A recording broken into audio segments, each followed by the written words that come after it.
Bonjour à tous et bienvenue dans ce second volet consacré aux Ouïghours. Nous espérons que la vidéo précédente vous en aura appris un peu plus sur les circonstances du drame qui touche les Ouïghours en Chine. Cette nouvelle vidéo rentre encore plus dans le vif du sujet et aborde la façon dont s'organise cette tragédie, et cela à une échelle mondiale. Effectivement, après avoir traité des tenants, voici les aboutissants de cette crise. Le comment, le qu'est-ce qui a changé depuis que l'on sait. Eh bien tout de suite on vous décrypte à qui profite cet internement de masse, qui n'a pas intérêt à faire évoluer la situation et justement de quelle façon la parole a pu se libérer ces derniers mois.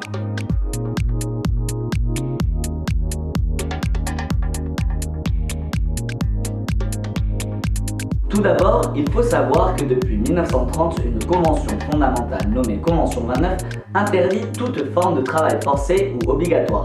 Cette convention définit le travail forcé comme tout travail exigé d'un individu sous la menace d'une peine quelconque et pour lequel le dit individu ne s'est pas offert de plein gré. Cette convention est appuyée par de nombreuses autres, notamment celle de 1957 sur l'abolition du travail forcé ou encore par le protocole relatif à la Convention sur le travail forcé de 2014. Tous ces instruments juridiques n'étant bien sûr que les plus importants d'une liste non exhaustive. Néanmoins, comme expliqué brièvement dans une précédente vidéo, pour qu'un pays soit soumis à une convention, il faut bien évidemment qu'il en soit pays signataire. Or, vous vous en doutez bien, la Chine fait partie du faible répertoire des 9 pays n'ayant pas signé la convention de 1930. Elle fait aussi partie de la très courte liste des 11 pays non signataires de la convention de 1957. Cela ne veut pas non plus dire que la Chine soutient le travail forcé. Le pays nie totalement ces accusations de travail forcé et estime qu'elles ne s'appuient sur aucune base factuelle et auraient pour seul objectif de dénigrer les efforts de la Chine pour combattre le terrorisme et l'extrémisme au Xinjiang.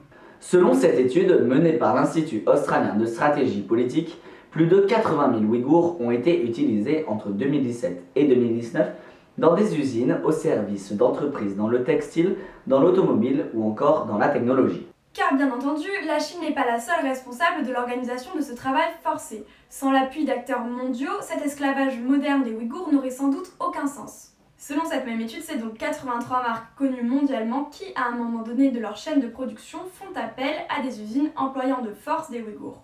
Ce sont des géants de l'industrie, comme par exemple Nike, Google, Microsoft ou encore H&M, mais également des marques françaises comme Lacoste ou encore l'entreprise Alstom. Néanmoins, si pour certaines entreprises, l'ignorance vis-à-vis de l'utilisation de Ouïghours dans leur chaîne de production est probable, pour d'autres entreprises, le doute n'est plus permis. C'est notamment le cas de la multinationale Nike, pour laquelle des baskets sont produites dans une usine de Qingdao. Mais une situation encore plus évidente est celle de l'entreprise du GAFAM Apple. En effet, en 2017, le PDG de cette entreprise, Tim Cook, s'est rendu sur place dans une usine technologique du canton employant des ouvriers ouïghours. Cependant, bien qu'officiellement ces 83 entreprises ne sont pas au courant du travail forcé des Ouïghours dans leur chaîne de production, elles demeurent néanmoins responsables. En effet, en cherchant le coût de production le plus faible possible, elles sont l'une des sources de ce drame. De plus, une entreprise peut être pénalement responsable si elle ne respecte pas le devoir de vigilance. Et ce devoir de vigilance, il impose aux entreprises de veiller au bon respect des normes sociales et environnementales, et ce tout au long de la chaîne de production. Cela signifie que si une entreprise n'est pas en capacité de prouver que son fournisseur, en l'occurrence ici chinois, n'exploite pas ses travailleurs, alors leurs relations doivent cesser. De façon générale, les entreprises ne soutiennent pas ce processus, mais certains États ont affirmé leur soutien, et cela publiquement. C'est notamment le cas pour plus d'une quarantaine de pays dont la très grande majorité sont considérés comme autoritaires. Dans cette liste, on retrouve notamment l'Iran, la Corée du Nord, l'Arabie Saoudite, la Russie, mais surtout la Chine. En effet, ces pays ont signé une déclaration officielle au cours de la 44e session du Conseil des droits de l'homme de l'ONU pour soutenir la politique chinoise contre les musulmans ouïghours de Chine, et cela à des fins de stopper le terrorisme en Chine.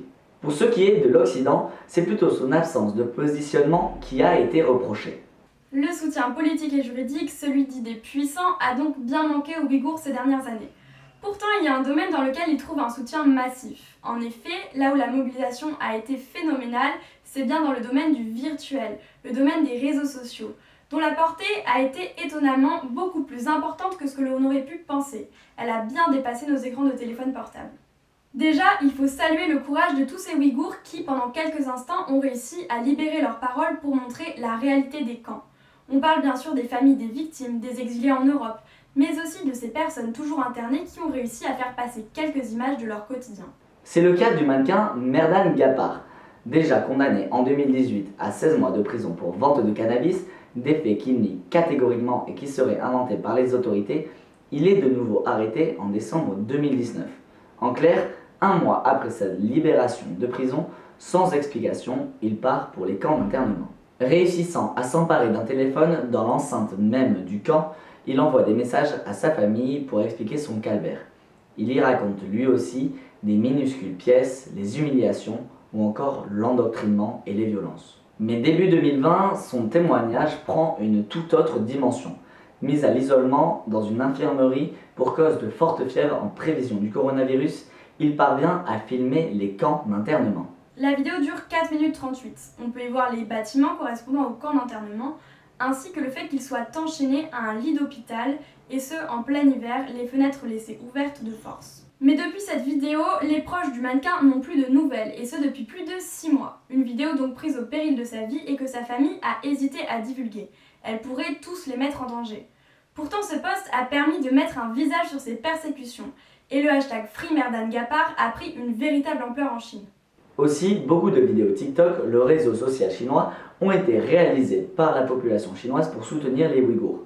Ils montraient leur famille internée et leur faisaient des signes de soutien. Toujours sans son, sans bruit, pour ne pas attirer les autorités chinoises.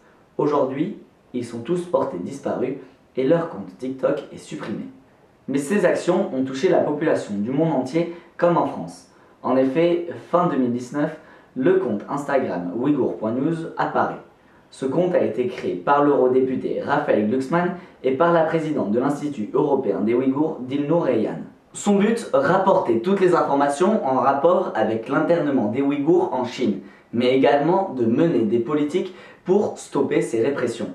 Aujourd'hui, après moins d'une année, ce compte rassemble quasiment 100 000 abonnés avec ses 127 publications. Le principal atout de ce compte, c'est bien sa capacité à rassembler. En effet, grâce à lui, de très nombreux jeunes ont pu se mobiliser pour une cause qui leur était clairement expliquée, et ce sur une plateforme à leur niveau, c'est-à-dire de façon quotidienne, même immédiate. En électron libre donc, ces derniers mois, les internautes ont pu être les acteurs d'initiatives variées. Parmi elles, par exemple, sur les réseaux sociaux, le post du carré bleu, un carré à la couleur des Ouïghours posté sur le profil Insta des internautes, et ce pour sensibiliser la communauté Instagram à la cause ouïghour. Il y a aussi le tag des politiques sous les publications de Ouïghour News, toujours pour interpeller, et ce, à l'aide des personnes se sentant concernées par la cause. Des exemples de mobilisation concrète, c'est-à-dire dans nos rues, il y en a des dizaines. Parmi celles-ci, il y en a une particulièrement percutante en France. En effet, une centaine de jeunes surtout, mais aussi de moins jeunes, se sont mobilisés pour coller dans les magasins concernés des étiquettes sur les vêtements avec l'inscription 50% sur une vie. On a notamment vu ça dans les villes comme à Angers ou encore à Toulouse. Mais ce n'est pas les seuls. Cela s'inscrit dans l'action menée par plus de 180 ONG qui ont été à l'origine d'un appel lancé au secteur de l'habillement. En effet, toutes les marques auraient un an pour vérifier que tous leurs sous-traitants ne bénéficient pas du travail forcé des Ouïghours. Dans une interview accordée à Libération le 28 juillet dernier, Naila Ajaltouni, coordinatrice d'éthique sur l'étiquette, une de ces ONG, donne le ton. Il est urgent d'établir au niveau européen et international un cadre juridique qui enraye les violations massives des droits humains et qui permette l'accès des victimes à la justice. En attendant, les citoyens peuvent eux aussi passer à l'action, en cessant d'acheter frénétiquement à petit prix, en privilégiant les marques responsables et en faisant pression sur les autres, en magasin ou sur les réseaux sociaux. A été lancé par la même occasion le hashtag Devoir de vigilance qui sensibilise les gens à la nécessité d'une mode plus éthique. En fait, cette mobilisation, elle est particulièrement efficace et pertinente car elle embrasse de façon globale des problématiques actuelles de notre société. C'est-à-dire qu'on vit dans une époque de consommation où le consommateur se sent cerné. Les prix des grandes enseignes jadis extrêmement compétitives augmentent, mais ils augmentent autant que les polémiques reflétant leur manque d'éthique. C'est pas compliqué, aujourd'hui on est aliéné par la fast fashion, c'est-à-dire la mode du consommable, qui a un prix très cher en fin de compte, que ce soit pour notre environnement ou encore pour les conditions de travail des travailleurs englués dans cet engrenage, comme le sont les Ouïghours. Mais en fin de compte, on bascule de plus en plus vers un sentiment d'amertume. Et il est en partie dû surtout au sentiment de se faire avoir, au sentiment de se faire dominer par ce système matérialiste. Mais d'autre part, il est la conséquence du fait qu'autour de nous, de plus en plus de personnes aient une prise de conscience éthique et donc boycottent cette industrie néfaste pour d'autres raisons comme par exemple l'écologie.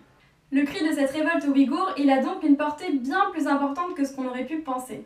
Derrière la défense des Ouïghours, il y a, comme souvent l'explique Raphaël Glucksmann, un réel ras-le-bol de la société qui écrase les plus petits. Et donc, via ces mobilisations, le peuple souhaite œuvrer pour les droits humains et pour le vivre ensemble.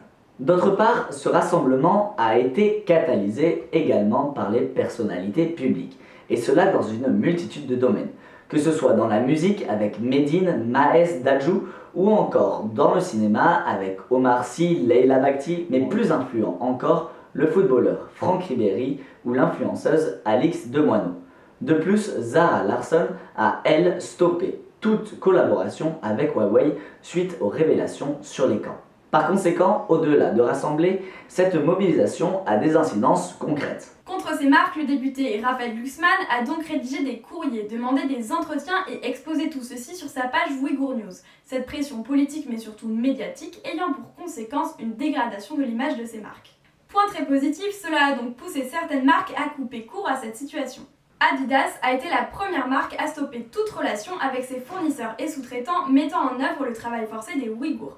De leur côté, Lacoste, Calvin Klein ou encore Tommy Hilfiger se sont engagés à mettre fin dans les 12 prochains mois à toute relation commerciale avec les fournisseurs en cause.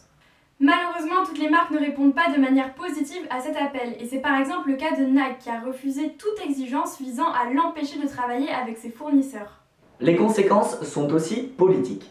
À l'échelle locale, des dizaines de mairies françaises se sont engagées auprès des Ouïghours en signant une charte de solidarité des Ouïghours. Elle avait été mise en place par Glucksmann et Reyhan pour sensibiliser les citoyens à plus petite échelle. Parmi ces villes, on retrouve par exemple Marseille, Clermont-Ferrand ou encore Le Creusot.